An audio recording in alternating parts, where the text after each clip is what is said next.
Bonjour à toi et bienvenue. Aujourd'hui, je voudrais parler avec toi du décryptage d'un article que j'ai lu, auquel je me suis dit qu'il était vraiment important de pouvoir comprendre ce qui se cache dans ce genre d'article-là, pouvoir y voir plus clair. Alors, pour la qualité de la vidéo, ici on est sur Zoom parce que blocus oblige, eh bien je n'ai plus beaucoup d'autres places que dans mon bureau, donc on fera avec. Pour le son, je vais essayer de mettre le son un peu plus fort et puis bah, si jamais pense à augmenter ton son aussi parce qu'on me dit que souvent le son est un petit peu bas. Donc oui, avec les smartphones et la qualité Zoom, eh ben, c'est pas évident, mais on fait ce qu'on peut avec les moyens du bord. Voilà. Donc je vais partager mon écran avec toi pour que tu puisses suivre. Et d'ailleurs, du coup, bah, c'est pratique de ce point de vue-là. Pour que tu puisses suivre cet article. Donc je vais te mettre bien sûr dans le lien de la vidéo, dans la description de la vidéo, le lien de l'article hein, qui a été fait par France Inter et qui s'appelle « Que faire quand un proche bascule dans le complotisme ». Donc ça m'a fait rigoler quand j'ai vu cet article, donc je me suis dit je vais quand même prendre du temps pour pouvoir m'y intéresser et un petit peu décoder tout ça parce que, bah, comme tu le sais, depuis plusieurs années, j'avais publié une vidéo sur bien comment aider une personne qui est sous emprise à en sortir, en tout cas à prendre conscience qu'il y a de la manipulation derrière.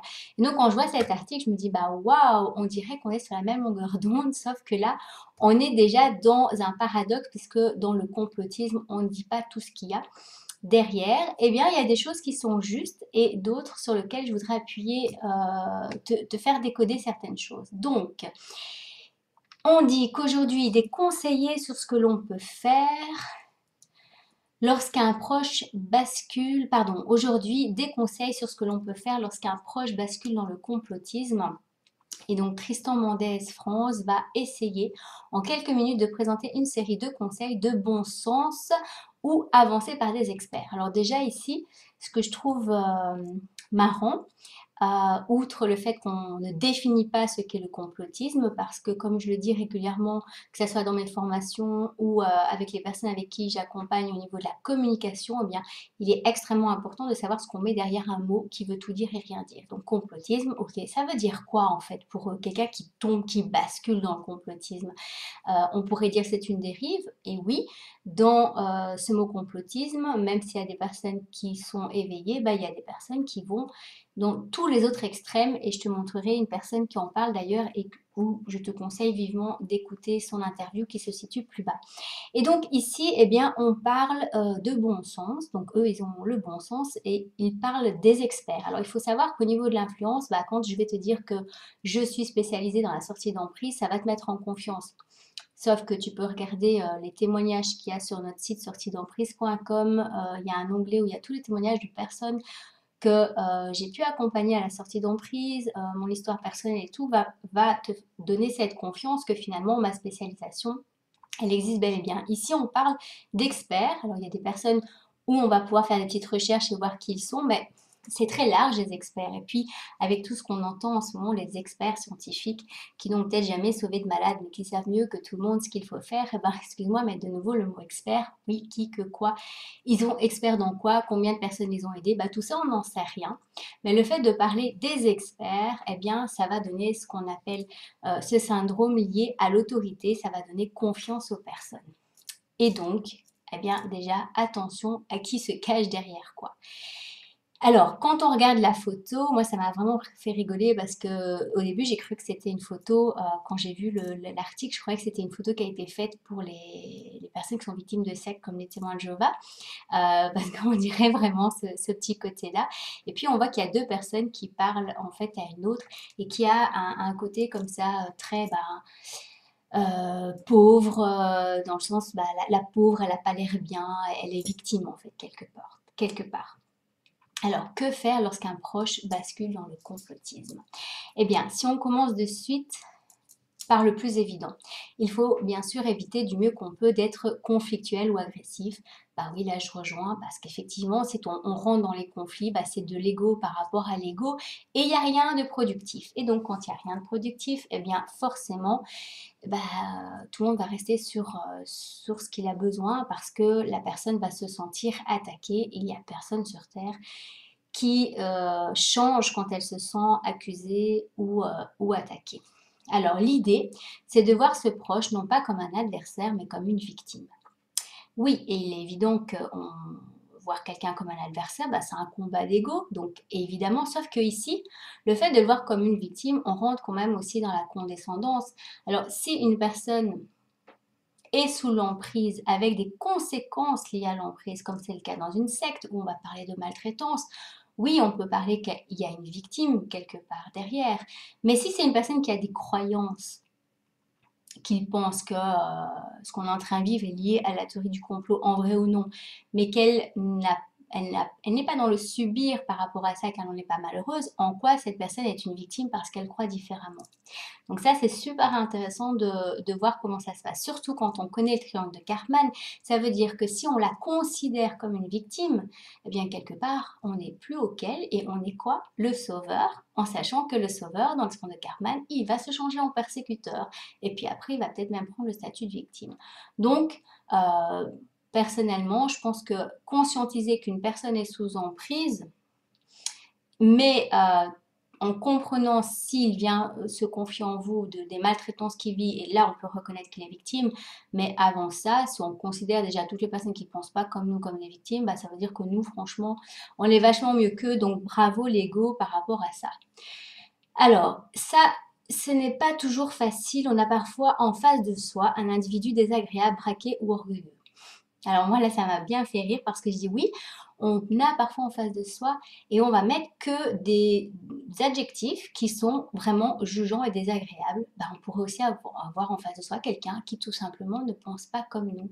Et donc là directement on va parler de quelqu'un qui va se braquer ou d'orgueilleux. Bah, je suis désolée, je connais plein de gens qui croient à la théorie du complot et qui sont pas du tout désagréables, braqués, orgueilleux, juste bah, ils pensent autrement et ils ne vous demandent pas spécialement de penser comme eux. Alors, le côté braqué, bah, pourquoi les gens se braquent? Bah, là, c'est de nouveau parce qu'on a été dans l'ego.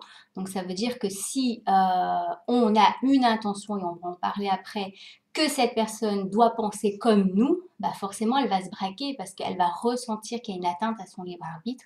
Et donc, bah, on va rentrer dans le conflit parce qu'énergétiquement, quand on veut nous faire penser autrement, on est dans un mécanisme de manipulation. Et donc, une personne qui est saine, eh bien oui, elle va se braquer dans un sens positif, c'est que elle va se protéger finalement de l'influence extérieure à raison, à tort ou à raison. Hein. Et c'est rien que le fait d'avoir une intention, eh bien on est dans un jeu de pouvoir de toute manière. Alors reste qu'il faut essayer de trouver un terrain d'entente en insistant sur les choses qu'on partage. Et pourquoi pas lui dire qu'on l'aime, qu'on s'inquiète.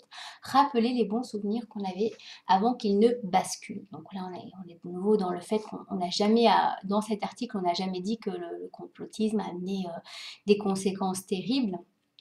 On s'en doute, hein, parce que c'est vrai que si on ne se fait pas vacciner, on risque vachement de mourir, hein, c'est ce qu'on veut nous faire penser. Mais en tout cas, là, il y a plusieurs choses intéressantes. Alors, le terrain d'entente, c'est une technique sectaire de marketing qui est souvent utilisée pour attraper les gens. Donc ça, on apprenait quand on était témoin de Jéhovah, c'était, eh bien, il faut trouver le terrain d'entente avec la personne. Alors forcément, quand je veux construire quelque chose, une argumentation, bah, il faut que je cherche chez la personne avec quoi elle est d'accord. Donc par exemple, pour pouvoir faire en sorte que les musulmans deviennent témoins de Jéhovah, eh bien leur terrain d'entente, c'était de partir de Abraham, parce que Abraham, ils avaient la même vision des choses. Et une fois qu'on était d'accord sur quelque chose, alors on pouvait commencer à argumenter sur cette chose-là pour pouvoir construire un discours sur lequel la personne était d'accord, puisque comme il y avait un terrain d'entente, les fondements étaient établis. Sauf que là, essayer de trouver un terrain d'entente dans cette manière de faire, ben, on voit bien que c'est du calcul. Il n'y a rien de sincère derrière parce qu'en fait, il y a toujours un but. Le but, c'est quoi? C'est que la personne, elle se rallie à ce que nous, on pense. Parce que si on estime que la personne dérive dans le complotisme, ben, on estime que nous, on a la vérité et que nous, on a raison. Donc bravo pour le jeu de pouvoir où il n'y a même pas d'ouverture d'esprit puisque nous, on est bien là et on sait qu'on a raison. Alors, en insistant sur les choses qu'on partage. Insister. Je vois pas pourquoi il faut insister sur les choses qu'on partage. Et pourquoi pas lui dire qu'on l'aime, qu'on s'inquiète. Alors moi, je suis tout à fait d'accord à dire aux gens qu'on les aime quand c'est vrai, mais encore une fois, si c'est de le faire avec un calcul, avec une intention derrière, mais quelle hypocrisie. Oui, pour pouvoir convaincre la personne que j'ai raison et qu'elle a tort. Alors il y a peut-être une super intention parce on est tellement convaincu qu'on a raison, que je ne remets pas en doute les intentions des personnes, mais la technique ici, on n'est même pas dans quelque chose de vrai, on est dans une technique. Donc on va vous donner des techniques pour aider la personne. Je vous rassure, hein, ce genre de technique, ça va influencer que les personnes influençables de toute manière, et puis ça, c'est sur du vent, donc à long terme, ça tient pas. Surtout que c'est vraiment lié sur une trahison. Donc ça veut dire que le jour où la personne comprend que vous avez utilisé des techniques avec elle pour pouvoir la faire changer d'avis, ben, elle va se sentir trahie et donc vous avez perdu tout à fait sa confiance. Donc c'est vraiment quelque chose que moi, j'évite de conseiller aux personnes. Je leur dis que pour pouvoir aider une personne à sortir de l'emprise, ben, il faut d'abord que eux travaillent sur le fait qu'ils fassent le deuil du fait, pas le deuil de la personne, le deuil de la relation, voilà, qu'ils fassent le deuil de la relation et qu'ils acceptent que cette personne va peut-être tout le temps rester sous l'emprise, c'est-à-dire leur laisser libre arbitre, mais de garder des portes ouvertes. Et donc voilà, dire à quelqu'un qu'on l'aime, que ça soit vrai ou pas de manière calculée, bah, moi j'appelle ça tout simplement de la manipulation émotionnelle. Et en parlant juste après des bons souvenirs qu'on avait avant qu'il ne bascule, ça me fait penser justement au film qu'on avait passé, enfin lequel on avait fait un débat ici sur ma commune, qui était Le ciel attendra, qui était un film sur le radicalisme. Eh bien, on voit que la personne qui a aidé la fille à ne pas être radicalisée, en sortir de ça en tout cas, avait utilisé cette technique de manipulation émotionnelle. Mais même, de nouveau, s'il y a des bonnes intentions, quand c'est pas vrai, quand c'est fait avec le calcul, ça reste de la manipulation. Donc voilà, si ça vient et qu'on arrive à garder le lien pour de vrai, ok. Mais si c'est fait avec une intention de récupérer la personne, moi je suis désolée, mais là c'est vraiment la manipulation. Alors l'important c'est de garder un lien, oui, bien sûr, si on tient à la personne, parce qu'on a encore une opportunité de retour au réel. Donc en fait ici, on ne garde pas un lien parce qu'on aime la personne de manière inconditionnelle. Non, non, on tient un lien pour qu'il soit possible qu'un jour elle revienne. Alors là, ça nous fait penser de nouveau au côté sectaire, ou si on garde un lien avec une personne de la famille, ce n'est pas parce qu'on s'inquiète d'elle, c'est juste parce qu'il y a une possibilité que cette personne redevienne une adepte. Et alors c'est quoi le réel, hein? Excusez-moi, mais j'aime bien les personnes qui m'ont ouvert les yeux par rapport à la réalité et qui m'ont dit qu'en fait, tout est réalité, c'est juste une façon différente de voir les choses. Et donc, si chacun pense, oui, mais ça, c'est ma réalité, oui, mais ça, c'est ma réalité, ben, en fait, c'est tout des morceaux de puzzle qui, l'un mis dans l'autre, vont former la vision de cette réalité. Et donc, bah, qu'est-ce qui est vraiment réel, qu'est-ce qui est vrai? C'est une longue question philosophique. Alors, plus facile à dire qu'à faire. Bien sûr, il faut comprendre que ces croyances font partie de sa vision du monde, voire de son identité. Évidemment, ça j'en ai déjà longuement parlé dans mes vidéos que je te mettrai aussi en description, c'est que attaquer les croyances d'une personne quand il y a une association entre l'être et ses croyances, eh bien c'est un peu comme si elle avait un vêtement sur elle et que bah, si on s'attaque à ses croyances, elle s'associe à celle-ci et donc elle se sent elle-même attaquée. Donc, c'est clair que c'est pas quelque chose à faire. Donc, remettre cela en cause, ça vient à se remettre profondément en question et ça prend du temps. Et alors là, moi, je trouve ça génial. Ouais, se remettre en question, mais ça doit être des deux côtés alors. Parce que si, comme les gens qui sont dans les sectes, on demande aux personnes en face de se remettre en question, mais que nous, on le fait pas parce qu'on pense qu'on a la vérité, on est dans un sacré jeu de pouvoir, hein, de nouveau. Et donc, on peut malgré tout essayer d'engager un échange et plutôt en tête-à-tête, pas en public, encore moins à table, en famille ou pire sur les réseaux sociaux. Évidemment que si on a une intention de faire changer la personne, on va tabler ici sur la blessure d'humiliation si on fait ça en public. Sauf que si on travaille sur ma technique, qui n'en est pas une, mais qui est plutôt la solution de lâcher prise par rapport au fait de vouloir convaincre l'autre, parce que dans convaincre, ben, il y a vaincre, n'est-ce pas? Eh bien, c'est justement d'être soi. Et donc, si vous êtes vous-même n'importe où, avec le respect, c'est-à-dire être soi, ça veut dire aussi ne pas vouloir imposer vos croyances aux autres, mais voilà, moi je pense que c'est comme ça parce que j'ai fait mes recherches et c'est ma façon de voir les choses. Ça va permettre aux personnes de pouvoir entendre ce que vous dites et puis de pouvoir attiser leur curiosité ou pas. Et donc là, il n'y a aucun jeu de pouvoir quand on exprime les choses en jeu et en expliquant pourquoi on pense ça. Et en disant aussi que pour l'instant on pense ça comme ça, mais que ça peut changer. Et tu verras que la vidéo que je vais faire bientôt, peut-être qui sera même mis avant celle-là, donc je te mettrai la description dedans, bah, va te montrer que moi-même, il y a des choses où il y a 2 3 ans je pensais d'une certaine manière, maintenant je me rends compte que bah, je pense autrement. C'est pas un double discours, c'est que l'humain est là pour évoluer et que si quelque part on ne veut jamais changer d'avis, bah, c'est qu'on croit qu'on a la vérité et que bah, pourquoi on doit évoluer puisqu'on sait tout. Donc quelque part, l'évolution fait partie de l'humain et que cette remise en question, si on n'est pas un manipulateur pervers narcissique, eh bien on la fait quand on a besoin de la faire. Et c'est ça qui est beau parce que ça nous permet d'évoluer. Alors, on peut lui demander par exemple si quelque chose pourrait lui faire changer d'avis et si oui, quoi, et broder là-dessus. Et donc, c'est quoi ça? C'est quoi cette technique-là? On travaille avec un enfant, on fait du chantage, on fait du marchandage. Non, mais alors ça, c'est vraiment un truc. Là, on est vraiment dans la manipulation, clairement. Lui demander quelles sont ses sources, si on peut s'interroger sur leur fiabilité comme il le ferait avec les médias, ils appellent mainstream ou officiels. Bah, ouais, mais même dans les médias officiels, il y a quand même plein de choses qui sortent comme à Oxford, l'étude d'Oxford. Donc ici, on peut lui demander quelles sont ses sources, mais est-ce que lui peut aussi le faire? Donc est-ce que c'est vraiment un partage ou est-ce que c'est vraiment vouloir prendre le pouvoir sur l'autre et vouloir le convaincre? Ici, moi, je vois tout à fait du sectarisme derrière dans la manière d'appâter les gens pour leur faire croire autre chose. Ce que j'ai constaté personnellement, c'est que la personne qui est en recherche de vérité, elle n'a pas besoin de nos arguments.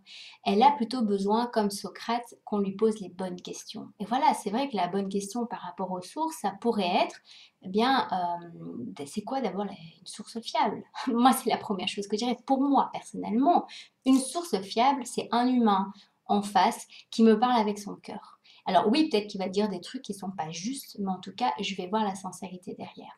Il n'y a pas que, parce que même quelqu'un qui parle avec son cœur et qui est sincère, eh bien, il va peut-être véhiculer des choses qui ne sont pas vraies.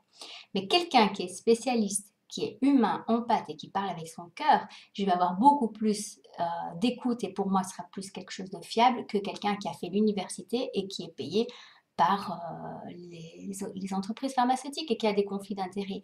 Donc, c'est quoi une source fiable? Mais là, ce serait une discussion qu'on pourrait avoir à deux, dans le partage. C'est une énorme nuance, hein. Alors, oui, mais ça explique de bosser le sujet qui occupe votre proche. Et ça va être franchement laborieux. Ah oui, les personnes qui ont aidé les personnes à sortir des sectes, et ben moi je leur ai dit, hein, soit tu rentres dans le partage et l'échange avec la personne, il va falloir que toi aussi tu t'y mettes à connaître tout ça. Et ils ont fait. Quand on aime, on compte pas. Ils ont fait des recherches et ils ont trouvé qu'il y avait des choses qui les ont aidés, ils ont appris. Il y en a même qui sont devenus croyants en faisant des recherches pour quelqu'un qui était dans une secte et sans rentrer dans la secte et qui se sont rapprochés d'une personne et qui ont peut-être pas changé la personne qui était dans la secte, mais en tout cas, voilà, ça les a fait travailler et ça a été bénéfice pour eux. Donc, il faut essayer d'éviter de rentrer dans son millefeuille d'arguments qui peut être déroutant et peut lui donner d'ailleurs l'ascendant dans l'échange. Évidemment. Parce que si vous parlez de choses que vous connaissez pas vraiment et que l'autre connaît bien son sujet, bah ouais, vous êtes un peu à la traîne. Voilà, quand on veut convaincre, c'est très très fatigant parce qu'on est dans la stratégie, on est dans le calcul, on n'est pas dans la spontanéité, on n'est pas dans l'écoute de la vie. Alors, il faut tenter de se focaliser sur un point et essayer de ne pas trop se disperser. Alors ça, forcément, je suis d'accord dans le sens où dans l'argumentation, ben moi, le premier point, alors pas se focaliser, mais éclaircir. Le premier point que j'éclaircirai, c'est bah, pour toi, c'est quoi une source fiable et c'est quoi un complotiste? Voilà, et je pense que si déjà on arrive à parler de manière constructive dans un échange d'idées sur ces deux choses-là, on pourra apprendre beaucoup de choses. Par contre, Voilà, il dit donc de ne pas se disperser. Si vous, dans une argumentation, il y a 5, 6 points différents, ça va être compliqué, on va partir dans tous les sens et la discussion ne sera constructive ni pour l'un ni pour l'autre. S'il pense par exemple que les vaccins causent l'autisme, il faudra tenter de lui présenter des contre-arguments spécifiques quitte à y revenir. Alors là, c'est marrant parce que de nouveau, il n'y a pas de source ici, donc on vous amène déjà quelque chose. On va déjà aller chercher des contre-arguments pour quelque chose ici, donc ils sont en train de le faire, c'est assez intéressant, sur les vaccins qui causent l'autisme, sans expliquer que c'est possible ou pas. Moi, j'ai vu des vidéos où il y a des parents, de nouveau, pour moi, c'est fiable, hein, des parents qui disent que le lendemain, leur enfant ont été atteints d'autisme. Là, je suis dans l'écoute de l'humain, donc pour moi, c'est plus fiable que un bout de papier qui peut être avec plein d'intérêts derrière. Euh, donc voilà, donc là c'est assez marrant de voir comme l'article est déjà très très orienté. On peut aussi parfois, s'il croit à quelque chose d'improbable qui va survenir, lui proposer un deal. On a l'impression de parler avec des gosses ici. Vous lui dites que si ça se passe comme il le prédit, vous remettrez en question, sinon c'est à lui de le faire. Non, moi je suis désolée, je trouve pas ça correct de faire ça. Moi, personnellement, ce que j'avais fait avec un de mes parents, il m'avait dit qu'en 2012, ce serait la fin du monde. Et je lui ai dit, bah écoute, si en 2013 on est encore là, on en reparlera. Et après, je me suis rendu compte qu'il y a des choses qu'il avait dit qui n'étaient pas si fausses, parce qu'en 2012, c'était quand même la fin de mon monde, dans le sens où je me suis éveillée et je suis sortie des sectes. Et je me suis rendu compte qu'il y a beaucoup de personnes qui ont vécu la même chose avec cette année-là. Donc, il y a eu des fins de choses énergétiquement qui se sont passées. Bon, moi, le deal, c'était, ben, on va en reparler, on n'en a jamais reparlé. Mais là, c'est quand même un jeu de qui va avoir raison, qui va avoir tort. Bon, comme je le dis régulièrement, si les complotistes trompaient et que le vaccin, ce serait la solution pour l'humanité, bah, tant mieux, mais c'est pas le but d'avoir raison ou tort. Donc en fait, là encore une fois, quel est le but de ces échanges? De rallier des gens dans un camp. Et donc là, oui, on rentre quand même dans une pensée unique et pas dans l'écoute de l'enrichissement de tout ce que les personnes peuvent croire et de voir que la réalité, en fait, elle est beaucoup plus large. Je te mettrai dans la description le poème aussi d'un prêtre très très bien fait sur c'est quoi en fait la vérité et je trouvais ça vraiment magnifique. Alors, et si rien ne marche, eh bien, il faut savoir mettre un pas de côté et lâcher prise pour essayer de ne pas briser ce qui reste de lien entre vous. Non, oui, oui, lâcher prise, mais il faut le faire avant. Il faut, en fait, quand vous êtes dans le lâcher prise et dans l'écoute de la vie, lâcher prise, en fait, c'est la confiance. Et donc, quand vous avez confiance dans le fait que l'autre, ben, grâce à son libre arbitre, il pourra trouver son chemin et que son libre arbitre lui permet de croire à ce qu'il veut, vous n'êtes pas dans un conflit et donc de toute manière, vous allez garder un lien. Si, bien sûr, lui aussi est dans cette tolérance d'idées. Mais par contre, c'est quand même un peu risqué parce que finalement, le lien, si vous faites toutes ces choses-là de manière calculée, bah, il sera brisé parce que moi, personnellement, moi j'ai une personne qui vient avec toutes ces techniques. Je lui dis, t'es bien gentil, mais faire des choses avec des techniques que vous maîtrisez pas, sans votre cœur, ben franchement, c'est pour mettre un fossé complètement. Donc moi, je vous conseille vraiment pas de faire ça. Écoutez la vidéo dont je vous avais mis le lien. Il y a des personnes qui m'ont dit oui, ben, c'est compliqué hein, pour aider quelqu'un à sortir d'une secte. Ben oui, ce qui est compliqué, c'est qu'il faut travailler sur votre ego à vous et ne pas vouloir le faire sortir. Et donc là, c'est un travail intérieur qui effectivement demande du travail émotionnel et puis beaucoup de travail sur votre ego. Alors, et surtout, ne pas oublier que dans ce type de situation, il faut aussi prendre soin de vous parce que vous êtes vous aussi une victime collatérale de ces dérives complotistes. Oui, on est tous victimes, c'est une victime collatérale des dérives complotistes. Ça me fait rire parce qu'on oublie de dire qu'on est aussi tous victimes collatéraux des mesures du gouvernement, du mensonge. Et donc, pour ça, je t'invite à écouter. Alors, dans le lien, tu as à un moment donné ici une personne qui s'appelle Marie Pelletier. Et donc, tu peux écouter ce qu'elle dit. Moi, je suis pas d'accord avec tout ce qu'elle dit, mais je trouve qu'elle a des choses assez raisonnables dans ce qu'elle exprime. Et elle parle des problèmes d'extrême droite qui utilisent des idéologies de substitution qui vont offrir une réponse aux personnes qui sont déçues par la société. Et effectivement, quand on sort d'une emprise, bah, qu'est-ce qu'on fait? Souvent, on a plus de repères, donc on va aller chercher d'autres repères. Et donc oui, on peut tomber dans des théories du complot extrémistes qui vont raconter tout l'inverse de ce que le gouvernement dit et qui va finalement faire aussi des dégâts. Donc le problème n'est pas les croyances, c'est l'extrémisme et les conséquences qu'il y a derrière. Si quelqu'un croit tellement à la théorie du complot qu'il n'écoute que ça devient dangereux et donc oui, il se coupe avec la réalité, il se coupe avec le monde. En même temps, je vous ferai remarquer que le fait d'être coupé du monde, en ce moment, on le vit bien à cause du gouvernement et je te remettrai aussi la vidéo où je parle des liens entre les caractéristiques du sectarisme et ce qu'on est en train de vivre au niveau de l'actualité et tu verras que pas facile de trouver son juste milieu là-dedans. Voilà, et donc, eh bien, effectivement, prenons soin de nous. Je pense qu'au moins, tu vas essayer de convaincre les gens et au plus, tu vas être toi-même dans la spontanéité de ton cœur. Eh bien, au moins, tu auras d'efforts à faire et tu verras que finalement, la meilleure façon d'éveiller les gens, c'est de ne pas vouloir les éveiller et juste de rester toi. Et ça paraît simple, c'est plus compliqué que ça. Parce que finalement, en voulant sortir les autres, qu'est-ce qu'on fait? On ne fait pas de travail sur soi. Et donc, on loupe le coche par rapport à soi-même.